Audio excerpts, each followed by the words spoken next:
Hey, I'm Alex Radcliffe from Board Game Co., and this is the unboxing and rambling of Super Fantasy Brawl, Season 2, all in, all of that stuff. And right now I feel fairly constricted. I generally, whenever I start these unboxings with my head inside a little window, I tend to feel a little bit constricted as I try to talk past the echo of the box. So, we're going to go ahead and grab these and put these off to the side, but we will go through all of these as we go through it. And timestamps in case you want to see any particular box. I was going to say I'm going to start in order. I'll just go out of order. I'll go randomly. We'll figure it out. Also, if at any point I randomly call upstairs, "Hey, sweetie!" it's because I'm expecting my daughter to be home any minute, and I didn't have another window to film this video in, at least not right now. You see, we're prepping to hopefully go to Toronto today, so there's not a lot of other opportunities to film this video. If I want to get this video going and moving, which I do, then it's got to be now. So I may call upstairs. For those of you wondering how I do 14 videos a week or 12, 13 videos a week, it's by trying to fit 25-minute videos into 15-minute time windows of people not being here. Then, oh, sorry, almost forgot. Coffee shot as usual, just because that's what I do with these unboxings. Also a reminder, and I say this in all these videos, this is an unboxing and rambling. I'll be talking about any number of things, including Super Fantasy Brawl, but not exclusively Super Fantasy Brawl. And it's funny, because the last time I did this video, the last time I did a video with an unboxing and rambling, I did my usual disclaimer, and then I got a comment from somebody who's like, "Oh, too much rambling, I don't watch the videos to hear you talk, I watch it because I want to hear about the game." And I'm like, I hear you. Also, I warned you in the first few minutes what this video is, so that's not on me. This is not a me problem. I've warned you what this video is. This is me talking about Super Fantasy Brawl a little bit, and then anything else that comes to mind a lot, and so that might not be for you. And you know what? That is absolutely okay. The problem is, so for context, there was recently a thread on Board Game Revolution. I think it was on Board Game Revolution. Maybe it was on Board Game Group. There was a thread somewhere where somebody was asking, I know it's Board Game Revolution, because Thomas Covert asked the question. Let's see. Enchanters, buy your own eShop or ask your FLGS. Oh, Enchanters. Enchanters is one that I've been on the fence about. Enchanters, I had Enchanters at one point, and I got rid of it. And in general, I get rid of, if you watch my channel, I get rid of like 10 games a month, regularly. But then every once in a while, I regret one. I would say on average, for every 20 games I get rid of, one of them I'm like, I want that game back. And I think Enchanters might be that game. Enchanters might be the game I try to get my hands on again. I really liked it. It just wasn't getting played. So the question is, do I get Enchanters back and see if it gets played? Because I may get him back because I like the game, and it may still not get played. So I'm not sure. We'll see how things go. But with Super Fantasy Brawl, I'm confused. Hello, Ricky. Hey, sweetie, how's it going? I'm doing a video. Yep, you're all good. I told people on the camera that I'll probably call to you when you come in, because I knew you were coming in soon. You're welcome to come down if you want. No pressure. I told you this would happen. So anyways, we have the Super Fantasy Brawl rulebook. I'll have to read this new one to see what has changed, if anything. I assume things have changed. That they have a whole, a rulebook thing over here, because rulebooks are important. They have from Watcher Played. Ronnie's fantastic. But past that, we have the tokens over here. Now, this is one where they actually have deluxe tokens, but I happen to prefer, unless and until I paint these, I actually prefer the basic tokens. They are more visually easy to see. For example, you can see at a glance whether there's 1, 2, or 3 wounds on these tokens, but it actually looks like it's 1 or 3 depending on the side. But these tokens, are they 1 or 3 depending on the side? Oh, interesting. They might be, but here's the problem. You see these tokens over here? We'll open this at some point, but you can't really see easily whether those red tokens are 1 or 3, making them less, practically speaking, functional. Then we have the board over here. There's also a neoprene mat for this game. Both of them work functionally for me. They both do the job. We have the individual player boards. Again, there are neoprene mats for these as well. They do the job, all of that. We have the specific box over here with the what we got over here. I'm still trying to figure out the storage solution that I'm going to go with for this game. I'll come back to that Board Game Revolution thread in a second. The problem with the rambling part is sometimes, because it's rambling, I'll start a conversation, get distracted by the game components, and then completely forget to return to it. So I don't love how this is one solid piece here. I don't know if it functionally matters, but either way, let's go ahead and take a look at these miniatures. And I have to figure out my storage solution. These look like they are, assuming they all fit nicely in here, I'll probably just get rid of all inserts and dump them in the box. Not dump them in the box, that would be rude, although I'm not against it, but putting them inside the box in a regular form. And let's go ahead and look at some of these miniatures, because these are fantastic. I've said for a while now that Mythic Games in general, I believe they have some of the best miniatures out there in board games right now. In fact, there's a live stream over on Quackalope. He was doing a live stream, and someone asked the question, which company does the best, which game has the best miniatures? And then he answered, Darkest Dungeon, and I answered Six Siege. And then later on the live stream, I was saying, oh yeah, I think Mythic Games was the best miniature. He's like, you think so?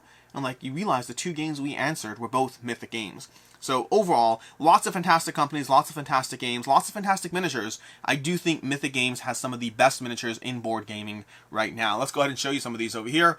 Let's get some shots of this. Hopefully my camera will focus. I did an unboxing recently.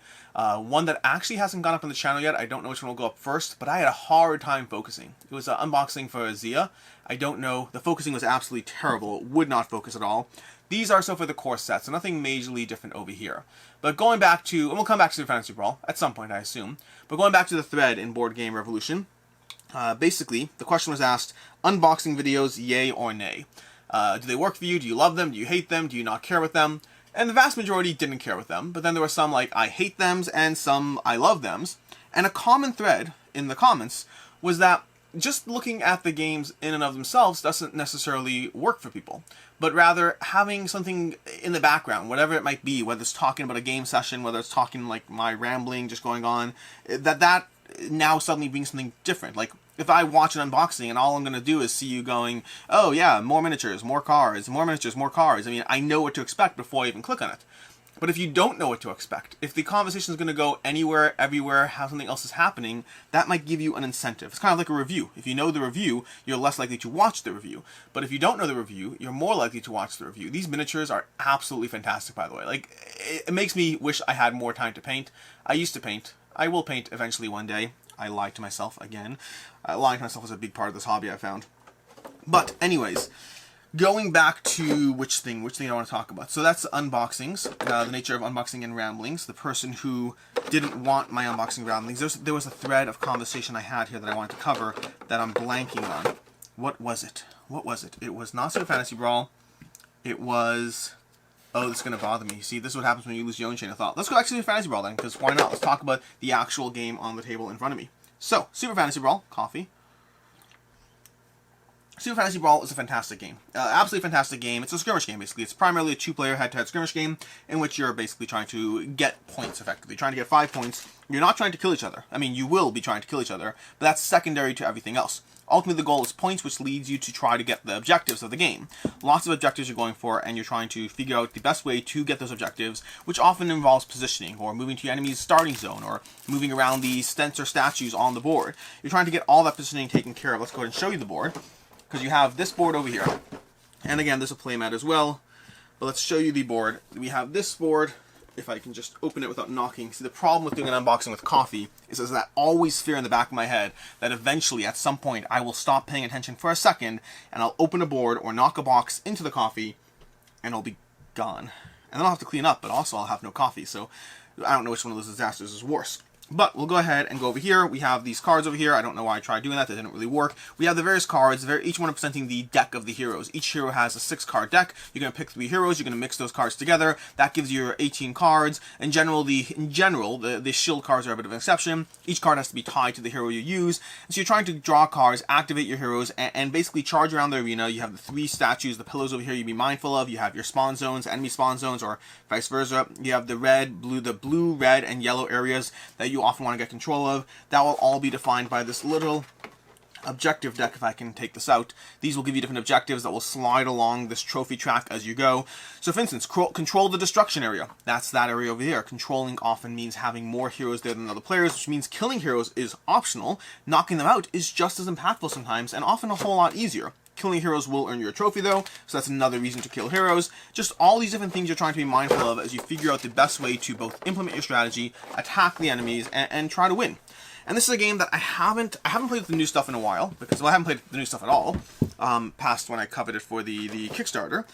The game itself hasn't been tabled as much as it was when I first got it. Still gets tabled, just not as frequently, which is why this was in my top 100 of this past year, but it definitely did drop. It was a game that... I don't even know what it was last year. I have to double check my stats, but I think it went from somewhere around, 30. It went from like 32 or something like that, maybe 34 to 80-ish, 34 to 78, somewhere like that. It basically dropped a whole bunch of spots. Again, still a fantastic game, but it did drop. Now, I do expect to table this because I have it. I expect to table with my wife to give it a shot, to play through it, and to see where it lands next year. Does it get played more? Does the new content, the new expansion stuff, does it help make the game rise for me? I don't imagine it does. To me, Super Fantasy Brawl is a good game as it is. I don't know if the new content necessarily changes my opinion in any radical way. Which brings us to, let's go ahead and look into this one. The Radiant Authority. Radiant Authority, there's still something that I was mid-conversation, I was talking about something, and I lost my train of thought. I was going to talk about all kinds of things today. I don't remember what it was. But the rambling aspect. The rambling, the opinion, the going all over the place. I don't remember what it was. I don't remember. But here's a fun fact. So going back to the Toronto thing. As of right now, in the next few hours, I may or may not be going to Toronto. I'm actually going to check my phone and see if I got a text yet.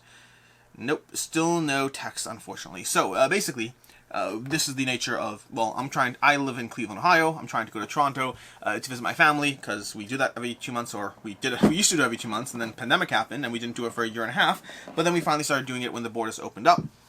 The problem is, and when I say problem, I don't mean that they shouldn't do it, I just mean the practical problem. The practical problem is the fact that now you require COVID tests. You have to prove that you are tested negative for COVID before you cross the border. And it's only good for 3 days from when you tested negative, because if you wait too long, then you could now have COVID again. The problem is, my family and I all got tests on Tuesday. Okay, so with me 1 second. We all got tests on Tuesday, but they got their results back, and I have not gotten my results back.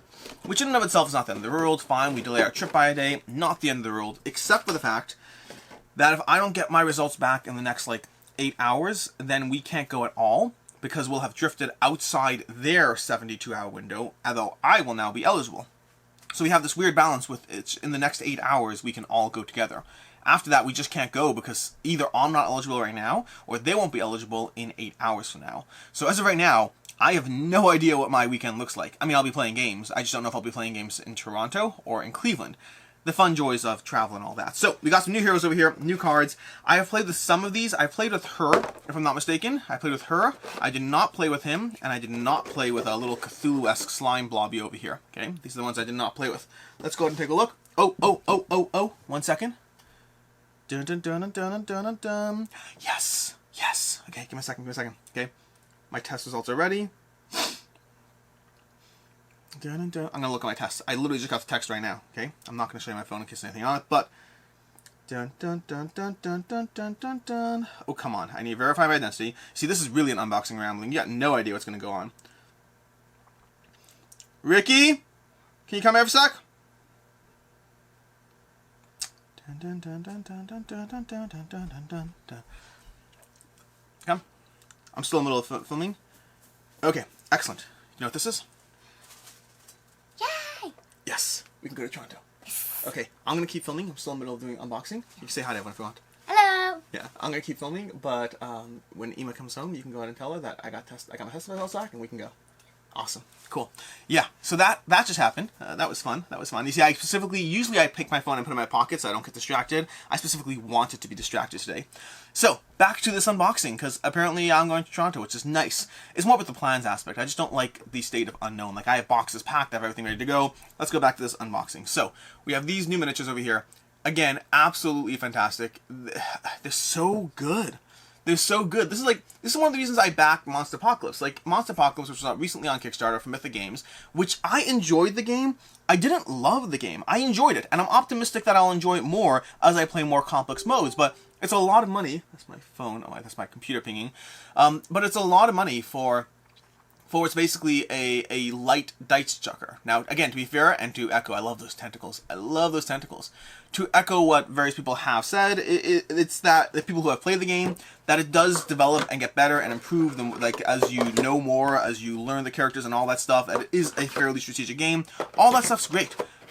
To be completely frank, I backed it because miniatures. Let's go ahead and show some of these. I backed it because Mythic makes fantastic looking games. Some of them have been clear wins for me. Others have not, and one of the nice things is they do hold their value. So I'm not really worried. I back them, and then if they're not for me, I sell them, and that's fine. It is what it is. But we have Super Fantasy Brawl, which is an absolutely fantastic game, and also one of the reasons why Monster Apocalypse may or may not work for me. We have 6 Siege, which is amazing, absolutely incredible. Then we have over here. There's some of the cards. Vivid Le... Are these in French? Uh-oh, uh-oh, uh-oh. Dun, dun, dun, dun, dun. Oh, boy. I believe I have French. Oh, here we go. We have the English cards. Okay, so we do have English cards. Also, it sounds like other people are coming home now, so this may get very crazy very quickly. We'll try not to keep this too... if there's a random cut at some point, it means that things got too noisy, too loud, too crazy, and that I stopped it. But, okay, let's go ahead and pause. Okay, I got scared with those French cards. Nothing against French cards, I just want the English ones because my copy's in English. So, King Alistair, we have Die for your king, Long live the king if the target is taken out of action, Heal 2. Oh my gosh, this game, I want to play this game so badly. It's so good. Force 1 of your allies. This target is immune to fear until the end of your turn. We have target any allied champion. The target may heal 2 and then gain an attack and gain a movement until the end of the turn. Oh, these are so much fun. These are so good. I love this game. I want to play this game. I need to set this game up. I need to play this game. It has been too long. I need to do it. Sometimes I just talk myself into playing games because I know I like games, but actually playing the games is... They're competing. They're competing with other games. I mean, games like 6 Siege will compete with this game or any other skirmish game. Games like Monster Apocalypse will compete with this or other skirmish games. Games like Enchanters will compete with any number of other games that I'm interested in playing, that I want to play. It's one of the good things about this hobby. It's a good problem to have. You see, one of the mistakes people make is they think life is without problems. Life is 100% full of problems. One of the fun facts, the little fun trivia things, but let's first look at the Circle of Blood here. But one fun little piece of trivia is they've done tests or studies on people's happiness levels or whatever it is. People in general are happier during times of war than they are in our current 21st century. Are we 22nd century? Whatever we are, whatever we're up to, people are happier during times of war than they are during times of peace. Because during times of war, you basically have one thing to focus on, survival. It's pretty simple. During times of peace, you have to focus on all those things like, which game do I play? My Kickstarter's late. Oh no, it's been like 3 weeks. I have to pay an extra $10 for this Kickstarter because of shipping fees. That Kickstarter, the box arrived damaged. We focus on so many negative small things that don't matter that humans tend to be happier during times of war when they're fighting for their lives, because everything else does matter. The mindset is that we as human beings are often looking to be negative. We're looking for things to complain about. We seek the negative. They've done multiple studies on this, okay? There's studies like if you tell someone a test is 90%, if you tell someone that this, vaccine, nothing to do with COVID, but it's general, this vaccine has a 90% success rate, it's viewed favorably. If you tell them it has a 10% failure rate, it's viewed worse than when you say success, okay? Meaning, in other words, we focus on the word failure. But then, if you tell them the reverse, if you switch it, if you tell someone it has a 90% success rate, they're happy. And then if you tell them it's a 10% failure rate, if you tell the same person, their happiness goes down. But if you tell them it has a 10% failure rate, and then you tell them 90% success rate, we still focus on the failure rate. Meaning people who are given one piece of information, just the 90% success, they stay happy. Anyone who in any way, shape, or form, in any order gets introduced to the failure rate, they start focusing on the failure rate. Human beings are primed to look for the negative. We seek the negative out in our lives. So there's many, many different tips and tricks you can do to work on that. One of those things is trying to focus on looking for the positive. That helps. The other is by realizing how stupid your negative actually is. When your negative thing, when the thing that you're complaining about, when the thing that's ruining your day is the fact that your Kickstarter is delayed, is the fact that you got a $30 ticket. I mean, again, think of it practically. You ever gotten a ticket on your car, like a $30 ticket, that's all it is, and you're out $30? You ever realize how often something like that can ruin your day? Take a moment and a second to realize and appreciate that a $30 cost is what's ruining your day. And think through everyone else who's having actual problems. Everyone else. And again, keep in mind, whatever your problem is, even if it's a $30 ticket, there's better and worse. There's always something to compare it to. But if you understand how insignificant your problems are, very often your quality of life can increase. For me, most of my problems they're present. I'm not saying, my problems are not limited to just board games. Like, any number of different expenses. Like, right now, I had no clue what my weekend looked like. That could have gone any direction. I've had multiple instances of having a furnace go out, or whatever it is, being out like $6,000 for an expense. But whatever your problem is, whatever is getting you down, whatever is bothering you, more often than not, it can be phrased and looked at in a way, this box won't open, more often than not, it can be phrased or looked at in a way that minimizes the problem for yourself. And you should only do this for yourself, by the way. Never minimize the problems of others. Never sit there and say, oh, a $30 ticket, well, aren't you glad, whatever. No, let people do that to themselves. the only reason I'm able to do it to you is because I'm doing it in the abstract. I'm not focusing on an actual problem you're incurring right now. I'm focusing on the general idea of a problem you might incur. But you don't want to focus on telling other people that they shouldn't be unhappy about something. But for yourself, like, try to focus on the positivity. Try to find the areas of life that make you happy. Try to realize what your problems look like, how they could be much worse, how they are not that bad, and understand and realize that we as human beings focus on the negative. Again, going back to the thing, if you get a $100 bonus, for most people, a $100 bonus does not register the levels of happiness or comparative happiness to dissatisfaction that losing $100 has. Getting $100 is nice, it's a perk. Losing $100 ruins your day. And that's insane that happens. It's you have to realize, you know what they always say, like, the first step to solving a problem is being aware of it. You have to realize how primed we are as human beings to look at the negative, to realize that you then have to pivot and turn around. Like for myself, right now, the negative I have right now is we're supposed to be going to Toronto, and I thought I had more time, but we're going to pack boxes, we're going to get ready to go, but now I'm in the middle of an unboxing video that I didn't realize I was going to be getting the text. I mean, I thought there's a possibility. I didn't realize I'd be getting the text mid that. So I have to go ahead and continue filming a bunch of videos. I have to timestamp a bunch of stuff. I have to get thumbnails ready because I'll be gone for the weekend and I don't do any editing or work on my laptop. But anyways, going back to Super Fantasy Brawl, because at some point we should talk more about this game. I did already. This is the Mental Might. This is another one of the new boxes. I love this one over here. We have a sculpt of a kid in a wheelchair, or I shouldn't say kid, an adult, a mystic in a wheelchair. I love that aspect. I love how the sculpt is well done. Again, Mythic makes fantastic miniatures. I'm very excited for basically everything I have coming from them. Again, not all of it will stay. It's the nature of things, and that's true for all games. We have, look at this, look at this, look at this miniature. That is such a good miniature. Look at the quality. Look at how, like, I envy people who have the talent and time to paint. You see, now my problem is the fact that I don't have the talent or time to paint. Actually, talent is relative. Most talent, almost everything you do, not everything, but most things are learned skills. The idea of natural talent certainly exists, but it usually equates to a starting point. Practice, training, repetition, those things all take the place of everything else. And I know how to paint, and I know how to draw, and I know these things not because I was born with them, but because I did them. And then I kept doing them, and I got better at them. And my skill level in both those things is infinitesimal. This miniature is amazing, by the way. It's tiny amount of skill compared to people who really do these things. But you work on it, you get better.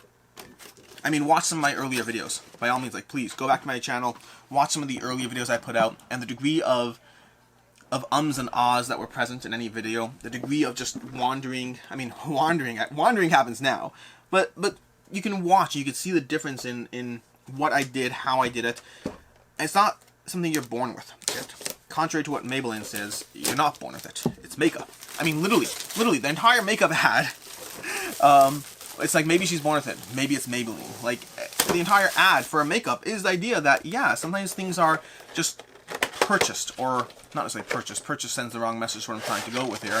But the idea that you can get better at things. And I would like to get better at painting. I just need more time. And right now I'm focusing on videos as opposed to that. So I still have to figure out my storage solution for all this stuff. I still have to figure out my storage. These are the statues that goes in the arena. Contrary to some statues, they don't actually impact gameplay negatively. Like, for instance, Assassin's Creed. Fantastic game, by the way. But Assassin's Creed is a game that, for me at least, the giant tower that they have in the game really inhibits gameplay. Like, really strongly inhibits gameplay. You can't see stuff on the board. These statues in Super Fantasy Brawl, they do a fantastic job. Now, I'm kind of curious how team play works. Now that I'm, like, talking it through, I kind of want to try team play, if only so that I can say that I did, and then see how it goes. There's a bunch of games like this, Super Fantasy Brawl, Rum and Bones. There's a bunch of games out there that have team play, and then I kind of write off, or Six Siege for that matter as well, where I write off the team play as being not that great, but sometimes it's good. Mythic Mischief from Ivy Studios is a game that has a team play mode, a fast-paced team play mode. There's a blitz and a non-blitz mode, and those are fantastic. Like, it's absolutely fantastic to play Mythic Mischief as a team game. I love it as a two-player game. I really enjoy it as a solo game. Note the difference. I really enjoy it solo. I love it two-player. But as a four-player experience, especially in Blitz, it can be incredibly impactful, incredibly devastating, an incredibly solid game. Are we saving? Good, we're saving a new pack for last. So, I mean, sometimes team modes can be a lot of fun as you collaborate with your teammates to figure out what you need to do. And speaking of figuring out what you need to do, I need to figure out how to store and box these things, because there's no way I'm keeping it the way it is right now. It's just too much content, too many boxes. It's completely unnecessary. I will be condensing it. Let's go ahead and show you some more miniatures here. And again, I need to table this. I need to dive down, play a few games with my wife, maybe do another filmed gameplay. It's been a while since I did a filmed gameplay, and the last one inevitably had mistakes. In general, filmed gameplays do have mistakes. That's the way things work. Not everyone, for sure not everyone, but most, if you look at most channels, mistakes will be made. If you look at Dice Tower playing live, if you look at any channel playing live or not live, mistakes happen in games. And they're not going to happen all the time. They're not going to happen every way. But they do happen, and usually, most of the time, they don't impact the experience too negatively. This, by the way, this is obnoxious over here. That one is not coming out, and I didn't realize it at first, which made it very, very hard to pull it out. That's obnoxious, sorry. Miniature's dropping. I didn't realize it was tied in, and I was just trying to pull on it. So that's not good that that happened, because there we go, there we go. Let's go ahead and pull these out, put that back there, put that back there. Take these two decks out, of which there's one French, one not French. You remember that, so that I cannot be worried about the cards I have that don't match the language. And we have this miniature here. Fantastic. Again, the sculpts here are absolutely insane. Like, look at that. Look at the detail. Look at the detail on that skull. Look at that. Like, just how good that is. They're so ridiculously good. Some of the best miniatures they've made. And again, I say that about a lot of Mythic Games games. Monster Apocalypse is a bit of a mixed bag, actually, as far as miniatures. And I don't think that's me not liking some of the sculpts. But then again, they're working with an existing IP, so it's a little different. Monster Apocalypse from Privateer Press already existed, so they are limited to working with those. Now, some sculpts from Monster Apocalypse I think are fantastic. Other sculpts I thought were okay. Like, even the main ones. The main ones, like, I didn't love the main ones. I loved a lot of the expansion ones, though. A lot of the expansion ones I thought were really solid sculpts. And the core gameplay is simple, like, you know, rolling dice, moving people around the board, doing all you need to do. One of the things I like about Mythic, actually, fun fact, Super Fantasy Brawl, my wife loves this game, and it kind of breaks her rule around what she likes in these kinds of games. She usually likes games that have dice. That's her preferred style of play when it comes to these kinds of miniatures games. She wants dice in her games. She does not like Gloomhaven, because Gloomhaven does not have dice. But, let's put this over here. But Super Fantasy Brawl is a card-based game, and she loves it despite it being card-based. Here we have these three, like, assassinist characters. Look at this. Look at this guy. Again, the sculpts are fantastic. Very different, very varied, each one completely unique. I think this game is like a painter's dream. As far as general game, it's just a general painter's dream. Now, one thing I don't love the big standees. You actually can make them with these over here. We have this over here, these that you can make into the big sideboards. I like them, but I don't like the fact that they require storage, and I'm not assembling and disassembling them, and that makes one more barrier to entry. In fact, I just recently did a video on why I'm not back in the next Gloomhaven. Look at that adorable little guy. Like, he's so cute. He's so cute, like where the wild things are.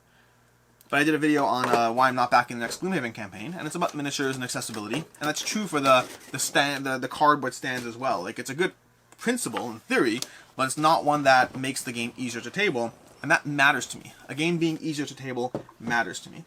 So, we can move these out of the way, we can push these off to the side, let's move my coffee into the center. We have a few things left to go over, almost done here, which is good, because I do have everything packed for Toronto, but now that I'm actually going, it's even better. Yay! Okay, we have that, we have some rings over here that I won't heavily go into, we have these, which I guess I'll go ahead and open these to show you what I'm talking about, because, let's see, we have some tape down the side, okay, and then this side too, there we go, that should hopefully do it. Oh no, it's stapled. I'm trying to like cut out tape and it's stapled in there. Okay, so here's what I mean with some of these. These are a nice plastic token pack, but you can't even hear me over these things. But like, look at these. You can't see what's those are, and it's only marginally better in the like without the light reflecting off them. But some of those are 3, some of those are 1. You just can't tell. The overall token pack I do like. I like these a lot. These are fun. But in general, the other tokens are semi-useless as far as showing you things. That's true of these traps as well. You can't see what's on the other side. I think you need to paint those for them to be functionally useful in the slightest. So it's not necessarily an inherent critique. I've seen this problem with multiple other games. Sometimes when it comes to tokens that don't have 3D, don't have colored artwork, it's not cardboard, they are a lot more of a pain. It's not like plugging back in. I see why now it's stapled. There we go. Come on, come on, come on. I mean, these are not going to be stored in here, obviously. Okay, I give up. We're going to put this down over here. We'll figure out the storage of that later. And then lastly, we have the lore of Super Fantasy Brawl, over here. The lore behind the Brawl.